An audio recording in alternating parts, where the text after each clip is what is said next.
ravie de vous retrouver aujourd'hui pour le premier tuto de 2018. Je crois que j'en avais pas encore fait.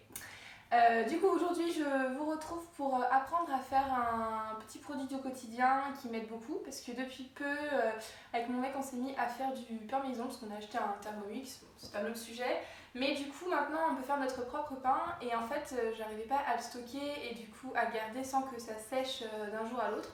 Donc pour l'instant je le roulais dans un torchon. Mais je trouve ça pas trop classe et du coup je me suis dit bon bah autant faire un petit pochon, un petit pochon à pain.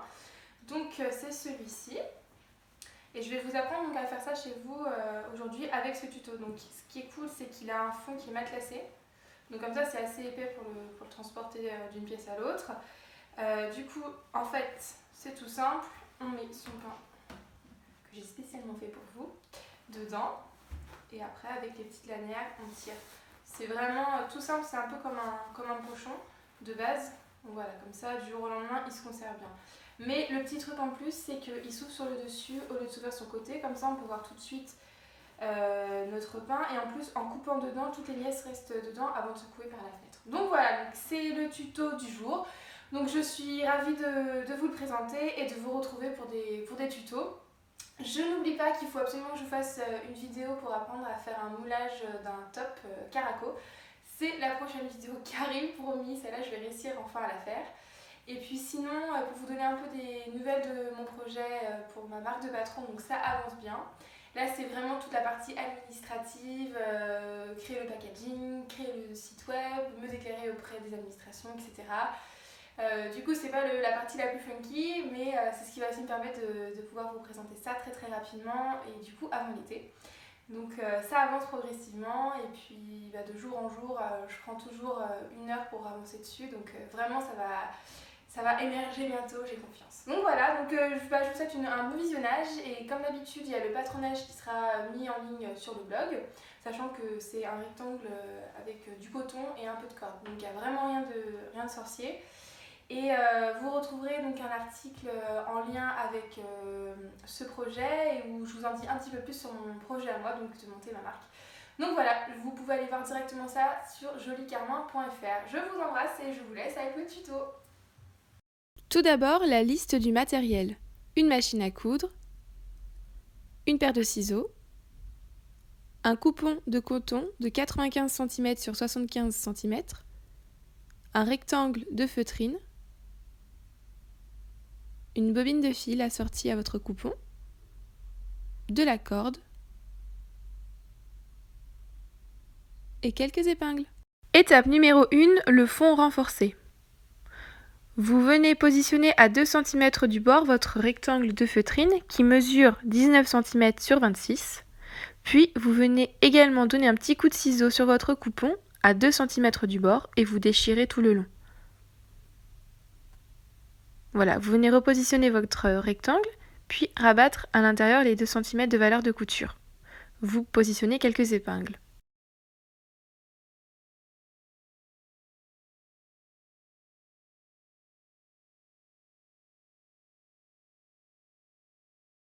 Je viens de positionner le fond sur mon tissu et je vais venir piquer nervure.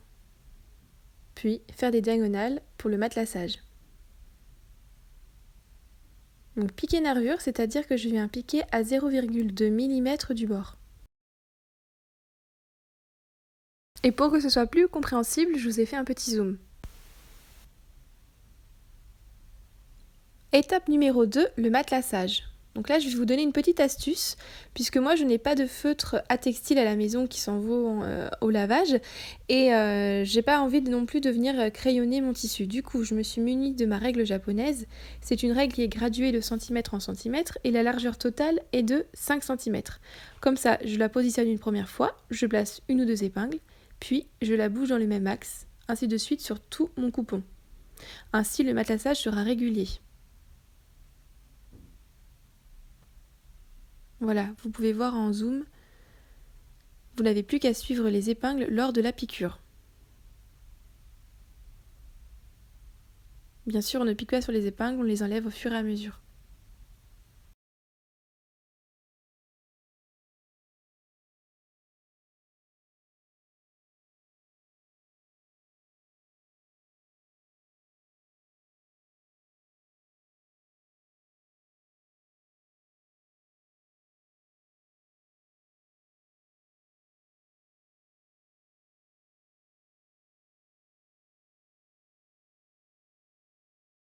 Étape numéro 3, la propreté des côtés. Donc là, c'est la seconde astuce du tuto. Puisque je n'avais pas de biais sous la main et que je n'avais pas envie de surfiler, je suis venue créer un ourlet sur mes côtés avant de les assembler ensemble. Ainsi, l'intérieur est nickel, comme si on avait en fait posé un biais. Donc pour cela, il faut replier une première fois le tissu sur lui-même à 0,5 mm et revenir une deuxième fois le replier sur lui-même. Et on viendra piquer nervure. Hello Gypsy!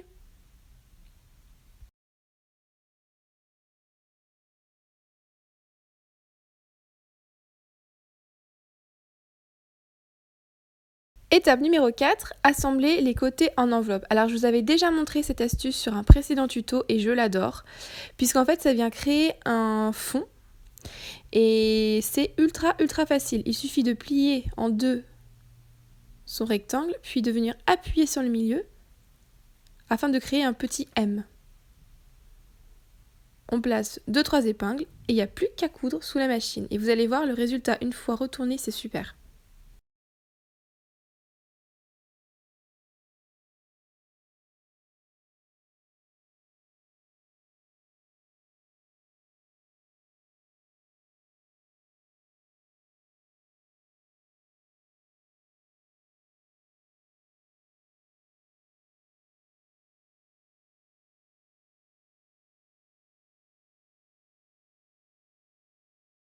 Voilà, je place mon rectangle sous la machine et je viens piquer à 1 cm du bord.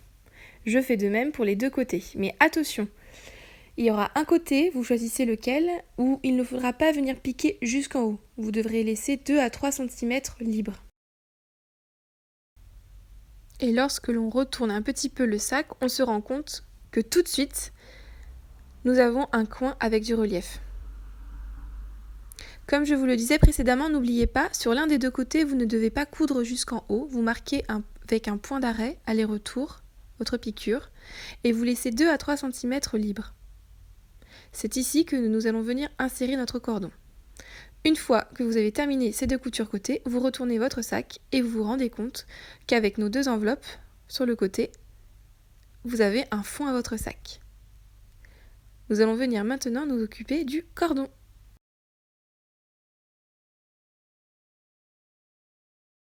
Étape numéro 5, le cordon.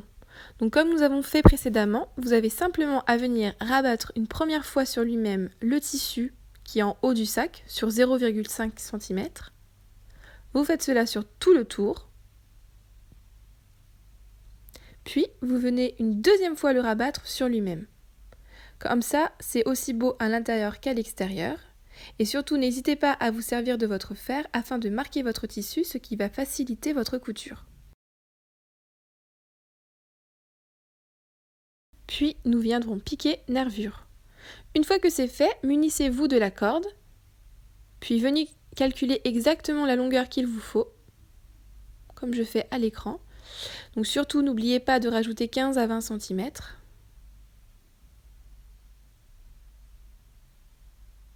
Puis venez positionner avant votre piqûre la corde à l'intérieur. C'est beaucoup plus simple de faire comme ça que de positionner une épingle à nourrice à l'intérieur, puis de venir tirer.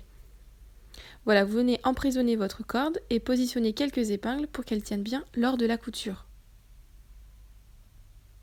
Et vous n'avez plus qu'à la faire ressortir par les deux petits bouts que nous avons laissés libres tout à l'heure.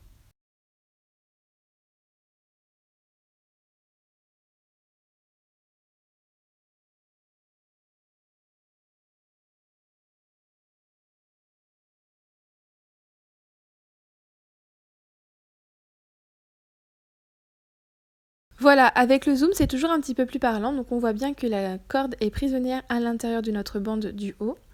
Et nous n'avons plus qu'à venir la piquer à la machine. Donc insistez bien au niveau des cordons, puisque c'est l'endroit qui va être le plus sollicité.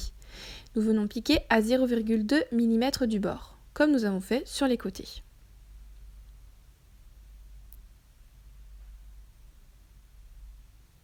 Et la toute dernière étape revient à faire un petit nœud au bout de notre corde. Voilà, donc c'est ce sac à vrac, je m'en suis servi pour mon sac à pain, mais vous pouvez également le décliner pour un sac à maquillage à glisser dans votre sac par exemple. J'espère que ce tuto vous aura plu, à très vite!